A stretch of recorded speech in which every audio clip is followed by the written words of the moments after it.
día de hoy quisiera llevarles a una historia en el Antiguo Testamento. Quería estar seguro, por eso le pregunté a Pedro, oye Pedro, yo recuerdo que prediqué la primera vez que vine sobre la iglesia que estaba en Antioquía, en Hechos capítulo 13, pero no recuerdo qué prediqué la segunda vez. Tengo algunas ideas vagas, así que me aseguré que no fue el tema que el Señor ha puesto en mi corazón el día de hoy para compartir. Y está en el libro de Ruth, allá en el Antiguo Testamento. El libro de Ruth es el séptimo libro, comenzando desde el principio. Es decir, si usted comienza con Génesis, Levítico, Números, Deuteronomio, Josué, Jueces, Ruth es el octavo libro, no el séptimo. Después de Jueces está el libro de Ruth. Y hay una historia que a mí siempre me ha fascinado. Este libro es como es la palabra brillante, un diamante en medio de un cementerio. Porque el periodo de los jueces fueron 400 años de decadencia espiritual para el pueblo de Israel. Después de haber entrado en la tierra prometida, conquistaron la tierra y unos años después dice el libro de los jueces que la generación que vino después de Josué, que lideró la conquista, se olvidaron de Dios y no le conocían ni las obras que Dios había hecho por ellos. Y fue un tiempo de mucha anarquía espiritual, moral, y en ese periodo es que ocurre esta historia. Porque si tienen ya el libro de Ruth, vean lo que dice el versículo 1. Aconteció en los días que gobernaban los jueces que hubo hambre en la tierra. Y un varón de Belén de Judá fue a morar en los campos de Moab, él y su mujer y dos hijos suyos. Pues ya también en aquella época había migración, ¿verdad? La gente se iba a buscar futuro en otros lados. No siempre funciona, como aquí, no funcionó plenamente, pero se fueron. Ahora, lo curioso es que ellos se van de Belén. ¿Y Belén qué significa? Casa de pan. Entonces se van en la casa de pan esta familia de Elimelech y su esposa Noemí y sus dos hijos, Malión y Kelión y Malón, perdón. Se van los cuatro y la cosa no les fue muy bien. No siempre el cambio geográfico da resultado. Yo recuerdo hace 50 años cuando conocimos al hermano Jeff que llegó para predicar un campamento de los jóvenes de la iglesia en aquel tiempo. Nosotros íbamos a Guatemala para los campamentos y ese año fue él el invitado, ahí fue donde lo conocimos. El hermano Bruce Bell lo invitó y recuerdo bien uno de los mensajes que él predicó precisamente acerca de la fuga geográfica. Y dijo él, nunca hay que pensar que la fuga geográfica, es decir, irnos de donde estamos, va a resolver los problemas por sí solo. Y creo que fue de Moisés que nos habló, cuando escapó, después de que Faraón se había dado cuenta de lo que él había hecho, matar a un egipcio, siendo el hebreo, pero estando en el palacio de Faraón. Entonces dijo él, la fuga geográfica no resuelve ningún problema, porque los problemas van con nosotros. Y esto fue lo que sucedió aquí. Esta familia pensó que cambiar de lugar iba a resolver los problemas. Y lo que sucedió fue que un tiempo después, Noemí queda viuda porque su esposo muere y sus dos hijos también. Ahora sus dos hijos ya se habían casado allí en Moab. Uno de ellos con Ruth, precisamente de quien lleva el nombre este libro. Y entonces ahora resulta que hay tres viudas y tres difuntos.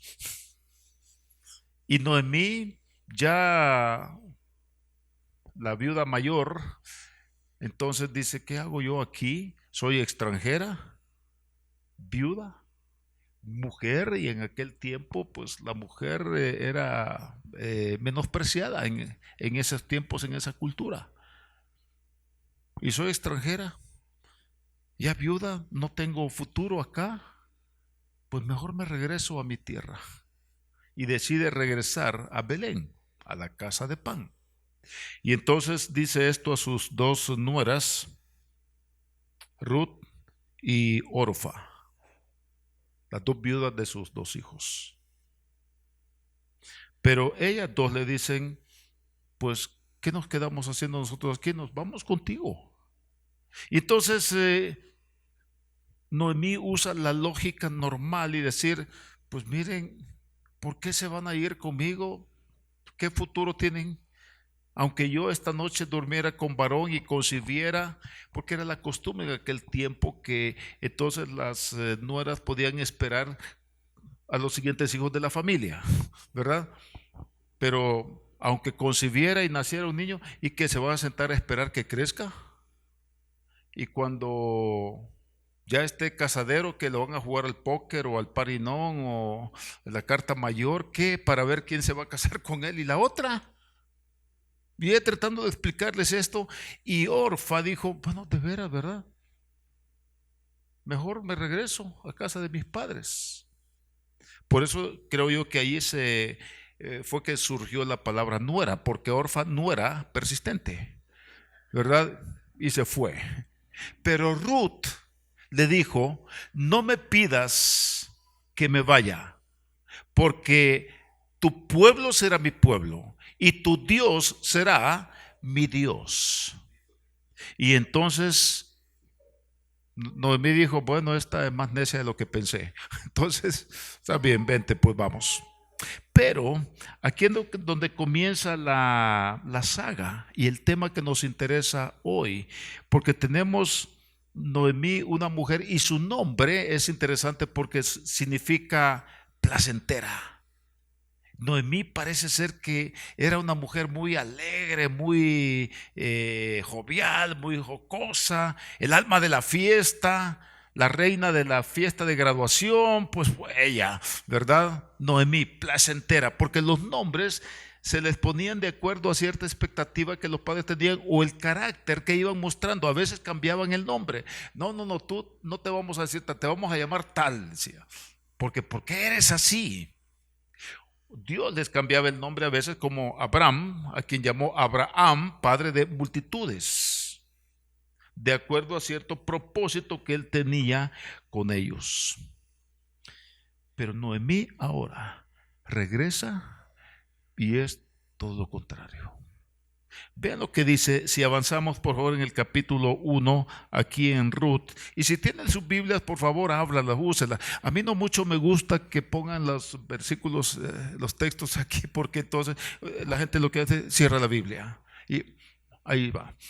Y para mí es importante que uno ojee la Biblia. Yo no, de hecho, no uso la Biblia digital en el teléfono, ¿verdad? Porque me gusta siempre estar recordando a dónde queda tal libro, tal cita. Pero vamos a ver aquí, Ruth capítulo 1, versículo 19. Anduvieron pues ellas, recuerden, están regresando de Moab, la tierra vecina, al otro lado del río Jordán. Están regresando rumbo a Belén. Y entonces dice, aconteció que habiendo entrado en Belén, toda la ciudad se conmovió por causa de ellas y decían, no, no, no es esta Noemí. Y ella le respondía, no me llaméis Noemí. Ahora, ¿qué significa Noemí? ¿Recuerdan? Placentera, alegría, divertida, gozosa. No me digan más Noemí. Pero no era la reina de la... No me recuerden eso, por favor. Sino, llamadme como Mara, no de las del Salvador, Mara, que significa amarga, amarga, amargura. Así llámeme. Yo tengo una broma que hago cuando me ofrecen una taza de café o pido una taza de café. Entonces me dicen, ¿con azúcar o sin azúcar? Yo les digo, amargo como mi carácter y negro como mi conciencia. Cuando quiere leche, negro como mi conciencia. Ay, no diga eso, me dice. Pero eso es lo que está diciendo ella. Llámenme, díganme, Mara amarga. Y dice, ¿por qué? Porque en grande amargura me ha puesto el Todopoderoso. Yo me fui llena. O sea, me fui Noemí, alegre, placentera. Pero Jehová me ha vuelto con las manos vacías. ¿Por qué me llamaréis Noemí? Ya que Jehová ha dado testimonio contra mí y el Todopoderoso me ha afligido. Así volvió Noemí y Ruth la moabita con su nuera, con ella, volvió de los campos de Moab y llegaron a Belén al comienzo de la siega de la cebada. Primero, la conmoción en la ciudad. Fue obvio, fue notable que algo había cambiado en ella. Se veía en su rostro, su actitud, su caminar cansado, arrastrando el alma, con palabras negativas como responde aquí. ¿Ha visto, ha conocido personas así que viven arrastrando el alma y una carga pesada sobre sus espaldas? Quizás nosotros estamos pasando por un proceso como este. Y todo lo que decimos es enfocado en algo negativo. No está diciendo ella, sí, yo soy Noemí, me ha ido bastante mal, pero miren qué bendición tengo aquí a mi ex nuera, la viuda de mi hijo. Qué muchacha más fiel y virtuosa ella. Ella es mi bendición. Lo único que tenía, por lo menos eso hubiera dicho. Pero todo lo que está pensando es lo malo. Y lo peor de todo es que ella no asume la responsabilidad por lo que le ha pasado, sino que está echando la culpa a Dios. Y Dios nunca les dijo que se fueran. Ellos tomaron la decisión de salir. Fue ella y Elimelech quien decían, oye, ¿sabe qué? Hay que buscar un mejor futuro para nuestros hijos. Pues vámonos de aquí. No, que hambrear aquí con limitaciones. No, yo siempre he sido alegre. El problema es que la alegría de ella dependía de estímulos externos.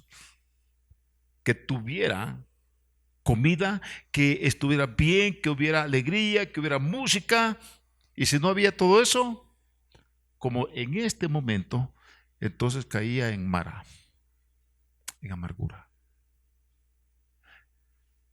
Pregunto, ¿de qué depende tu gozo y tu alegría en la vida?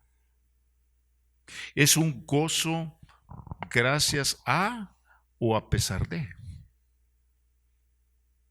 Pablo estaba preso cuando escribió la carta a los filipenses, amenazado de muerte, porque Nerón estaba detrás de sus huesos para matarlo. Y Pablo escribe la carta a los filipenses. ¿Y cuál es el tema de la carta? El gozo. ¿Cómo es que un preso está escribiendo del gozo a los que están afuera? Yo no sé si algunas veces a usted le ha pasado. A mí me ha pasado, siendo pastor, me ha tocado ir y visitar hermanos que están enfermos o quienes han sufrido, a veces presos, a veces he ido a visitar a uno y encuentro otros, ¿verdad? Que se acercan y me saludan. ¿Y tú qué estás haciendo aquí? No, aquí estoy pasando unas vacaciones, que no sé, nada, ¿qué hiciste? A veces dolientes por alguna muerte. Y sabe una cosa, termino yo saliendo animado por ellos. Pero hay personas que están afuera de la cárcel afuera del hospital, con una actitud más amargada que aquellos. ¿Por qué? Porque es cuando hacemos que nuestro estado de ánimo y nuestra alegría dependa de cosas externas. Pablo escribe esta carta porque su gozo era un gozo a pesar de la cárcel, a pesar de las limitaciones que tenía allí, a pesar de la amenaza de Nerón, a pesar de las críticas que algunos le hacían allá afuera de la cárcel. Decían: no, este Pablo algo ha hecho, por eso está preso. Algo que no sabemos tiene. A nadie lo meten preso por nada. Pues sí, ahora muchos lo meten preso por nada. Y siempre ha sido así. Pablo no había hecho nada malo. Y como me dijo alguien, no sé si les dije la vez pasada, que me dijo: sí, pero mire, Pablo habla de que para él morir es Cristo, morir es ganancia, pero mira, al final Nerón lo terminó matando, porque Pablo murió decapitado por orden de Nerón. Así que al final Nerón se salió con la suya. Entonces yo le pregunté a esta persona: ¿de veras usted cree que Nerón se salió con la suya? Pues sí, me dijo, mató a Pablo. Bueno, déjeme hacer una pregunta. Cuando una pareja se casa hoy y tienen un hijo, ¿cómo le ponen, Pablo o Nerón? No, pues Pablo. Y agarran un perro, ¿cómo le ponen? Nerón, ¿verdad? Chepa, Nerón, para allá. Así que Nerón termina con vida de perro, y Pablo Casals, y Pablo Apóstol, y Pablo Picasso. El nombre de Pablo llegó a representar el hombre que más obra quizás hizo en primer siglo para expandir el cristianismo. Y nosotros estamos aquí el día de hoy porque Pablo decidió obedecer la voz de Dios para ir a Macedonia, Europa, y de ahí el evangelio crece por toda Europa y luego de ahí viene a América, porque Pablo, no Nerón, Pablo pudo vivir con gozo a pesar de. Noemí tenía alegría antes gracias a que tenía su familia, su esposo, sus hijos, la posibilidad de viajar, y toma esa opción, se van para Moab. Pero allí las cosas no fueron bien. Y ahora lo que le queda a ella, que es asumir una actitud de amargura y buscar a quien echarle la culpa. Y qué mejor que Dios, ¿verdad? Porque después de todo, Dios es todopoderoso. ¿Y por qué no impidió que mi marido muriera y mis 2 hijos murieran y que terminara yo en esta condición? Y por esa razón hay personas en la vida que se resienten con Dios, se amargan contra Dios y a Dios le echan la culpa, a veces de las decisiones que ellos han tomado, como esta familia que se van de Belén. ¿Por qué? Porque hay hambre en la tierra. Y saben una cosa, es interesante que los vecinos de Noemí, los que están diciendo aquí en este versículo 19, ¿no es esta Noemí? Eran los vecinos y los amigos de ella y de su familia, y no se murieron de hambre. Aquí están, vivitos y coleando, como decimos, ¿verdad? No, no es esta Noemí. ¿Por qué no se quedaron? Y muchas veces nosotros tomamos decisiones apresuradas. Quizás porque Noemí no quería vivir con las limitaciones de tener que estar sin buena comida. Quizás sin los 3 tiempos, quizás iba a tener que comer solamente 2 tiempos. O un día sí y otro no. O un día no y otro tampoco. Yo no sé. La cosa es que no murieron de hambre. Y su pariente Booz, quien aparece más adelante, en el capítulo 2, pues hasta prosperó. Así es que muchas veces no sabemos poner las circunstancias bajo la perspectiva de Dios y hacer lo que Él nos diga hacer. Y después vean cuántas veces aquí Noemí está responsabilizando a Dios. Repasemos ese pasaje que acabamos de leer, por favor, en el versículo 20, y ayúdenme a llevar la cuenta. Y ella les respondía: no me llaméis Noemí, sino llamadme Mara, porque en grande amargura me ha puesto el Todopoderoso. Uno, ¿verdad? Él me ha puesto, dice. Y Dios dice: ¿qué? Pues yo ni me acordaba de ti. No. ¿Cómo que Él me ha puesto?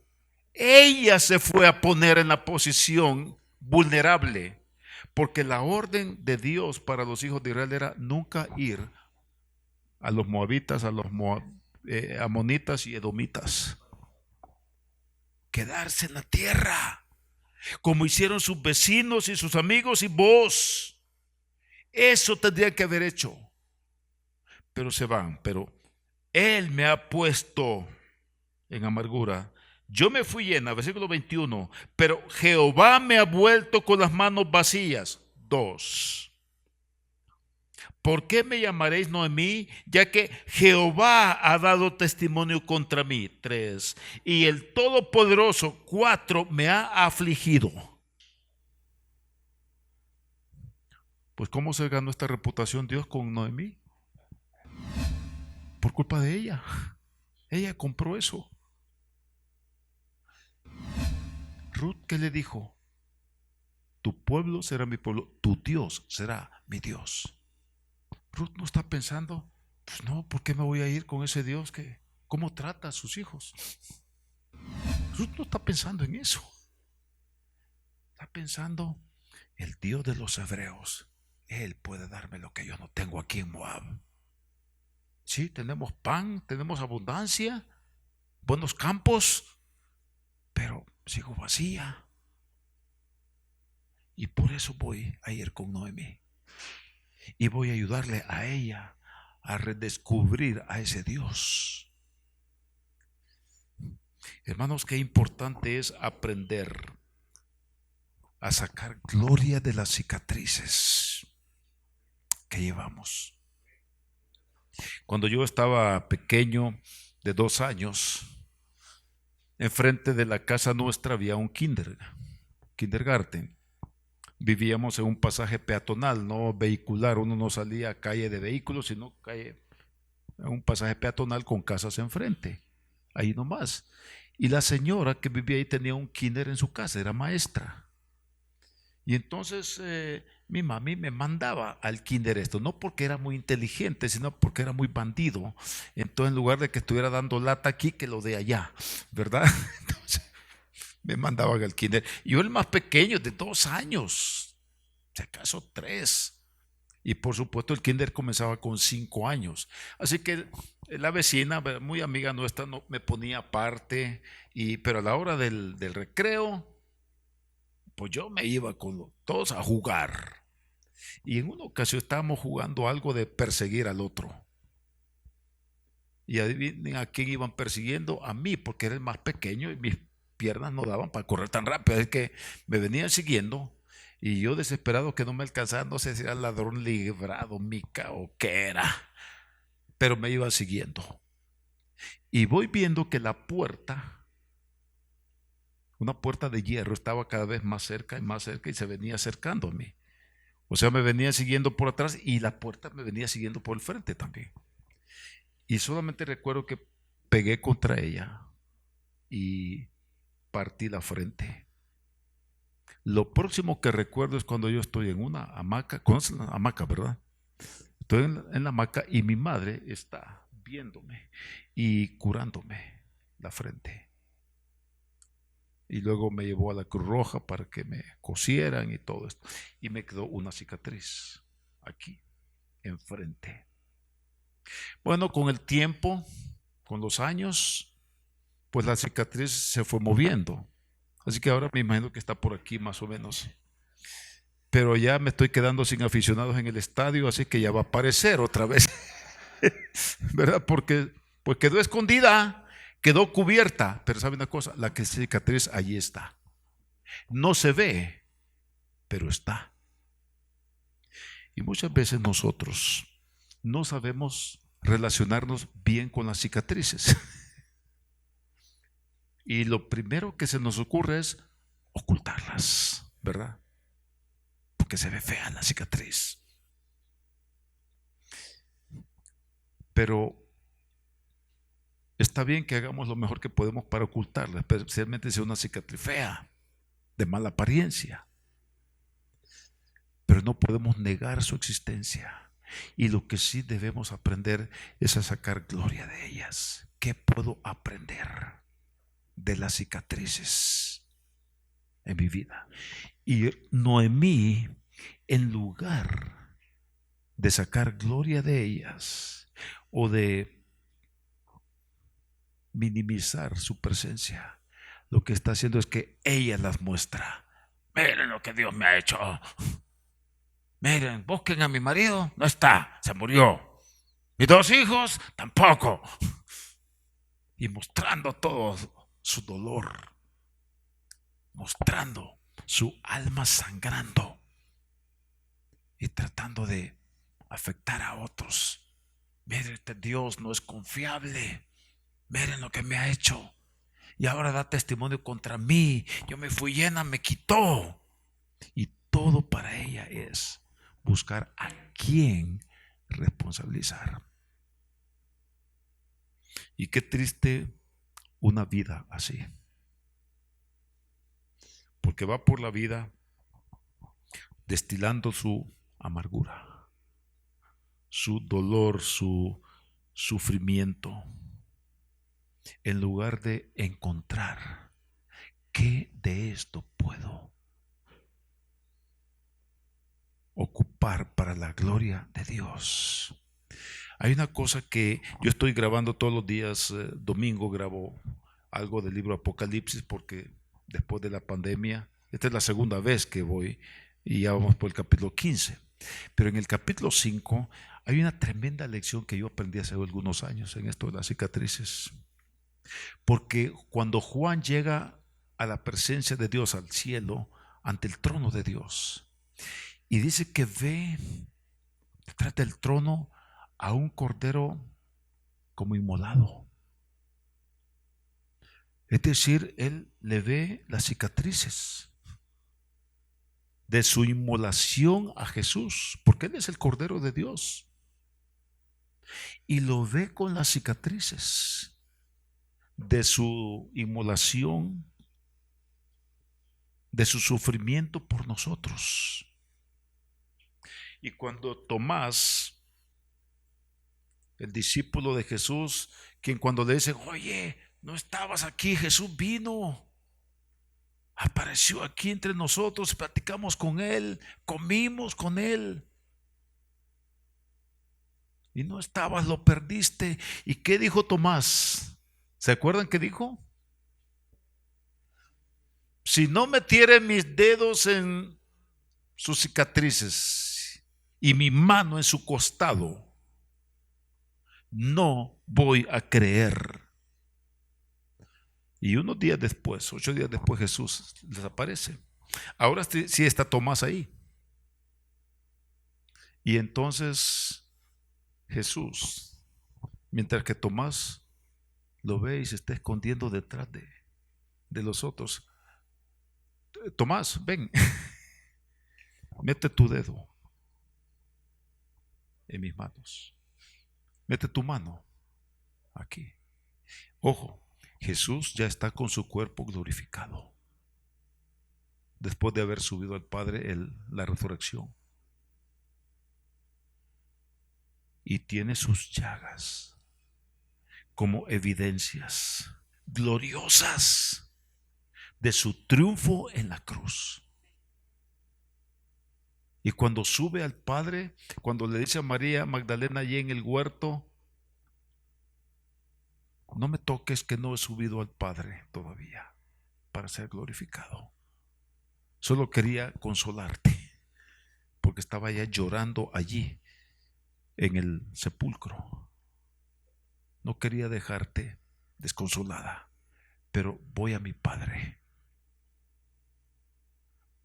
Y cuando llega al cielo ante el Padre para reportarse resucitado, Jesús no le dice, por favor quítame las cicatrices que no me gusta, queda muy feo. No, porque la gloria de Él son esas cicatrices en sus manos, en su costado, en su frente, las coronas de espinas, porque nosotros en la eternidad, dentro de 5 millones de años de estar en la eternidad, lo más hermoso allá que vamos a querer apreciar no son las calles de oro, decía, creo que fue el viernes, ¿verdad? Muchas personas cuando hablan del cielo, las calles de oro, oh, qué lindo va a ser eso. Yo digo, la primera vez está bien, qué impresionante, ¿verdad? Pero al día siguiente, hey, vamos otra vez a ver la calle de oro. Está bien, pues. ¿Ustedes creen que después de 5 millones de años va a ser novedad eso? Otra vez la calle de oro. Eso no va a valer. Si las calles de oro, las puertas de perlas, los cimientos van a ser de diamante, son materiales de construcción en el cielo. Todo eso que por aquí en la tierra la gente se mata, allá material de construcción es. Eso no tiene para mí. ¿Saben qué preferiría ver? Quiero ir a ver a Jesús y quiero ver sus cicatrices para recordar que estoy aquí gracias a Él y su muerte en la cruz.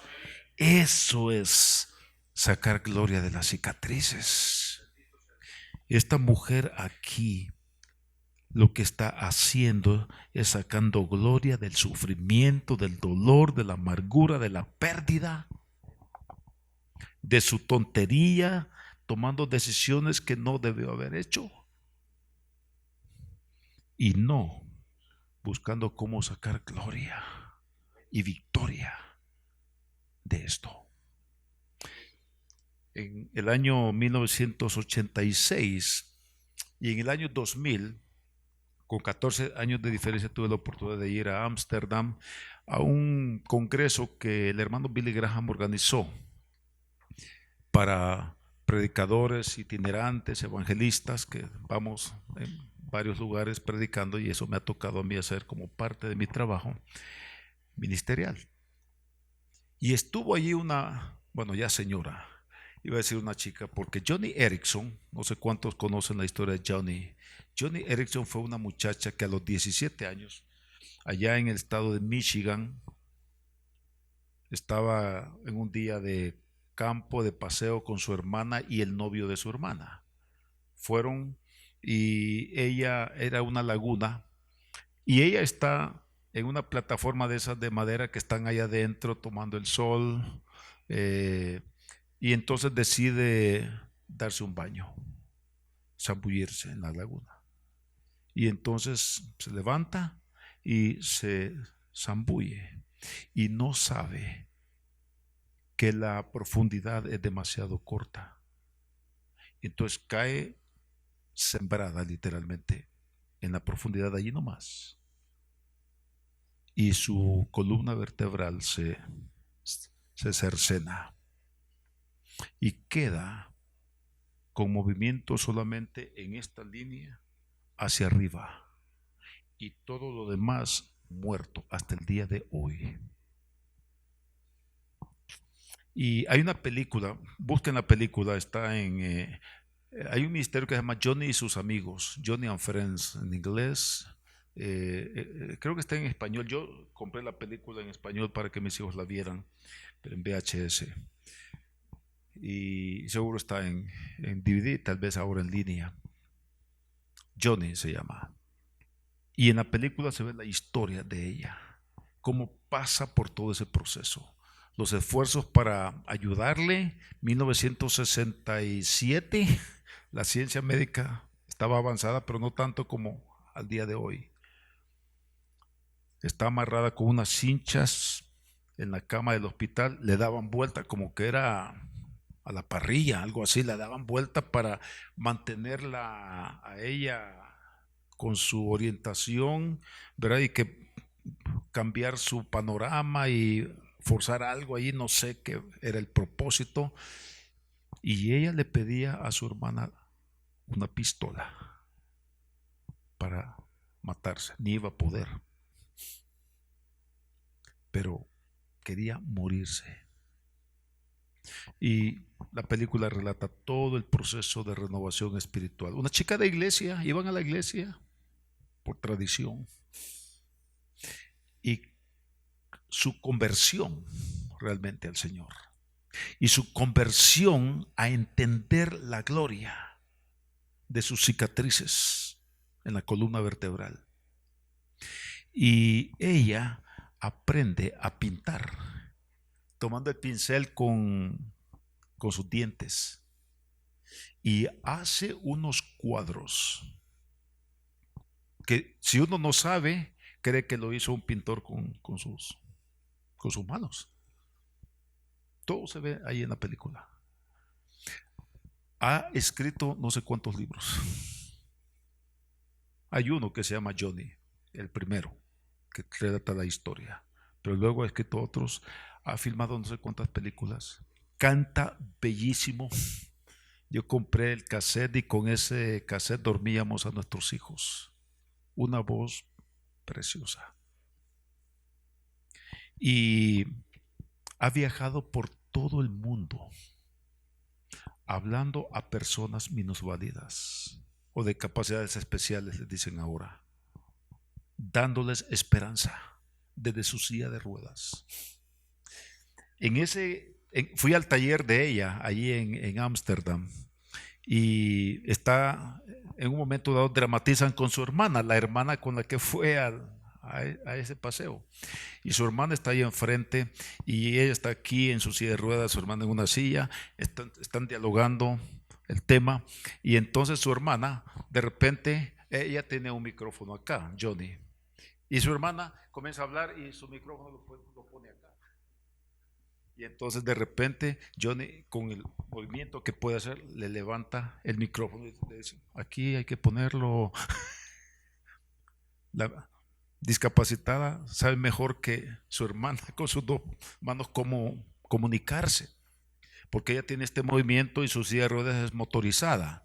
Entonces solo golpea las palancas que tiene allí, y andaba ella sola con su esposo. Se casó, tuvo una niña ella, porque internamente era capaz de hacerlo. Y tiene este ministerio a nivel mundial. En Ámsterdam estuvo en el 86 y estuvo 14 años después en el 2000, porque Billy Graham la invitaba a sus cruzadas para que ella diera un testimonio. Y dijo esto: si yo volviera a nacer, hay algo que yo le pediría a Dios que no cambiara de mi vida. Le pediría que no cambiara esta silla de ruedas, porque gracias a ella yo entendí que tenía algo que llevar al mundo: esperanza en Cristo Jesús. Si yo hubiera quedado caminando con mis dos piernas, hubiera ido a la universidad para casarme, comprar una casa, cambiar cada año el carro, tener mis hijos, mandarlos a la universidad, sin importarme qué pasaba con el mundo, necesitado de Cristo y necesitado de esperanza. De eso estoy hablando cuando digo hay que sacar gloria de las cicatrices. Y cuando entendemos que no se trata de algo extraordinario, sino es lo más normal, cuando entendemos lo que Cristo hizo por nosotros y cómo estuvo dispuesto de llevar cicatrices también. para que nosotros pudiéramos encontrar esperanza, perdón, la paz que sobrepasa todo entendimiento y el poder para vivir una vida real y no la fantasía de una vida Noemí, de alegría, de placer, pero que al enfrentar las tragedias de la vida no encontraba respuestas y la única respuesta que encontró fue amargarse. Que hermanos, hermanas y amigos, que podamos aprender a encontrar gloria, a sacar gloria de las cicatrices. ¿Cuáles son en tu vida? ¿Y de qué manera puede Dios traer gloria a tu vida para bendecir la vida de aquellos que no saben cómo encontrar gloria en sus cicatrices?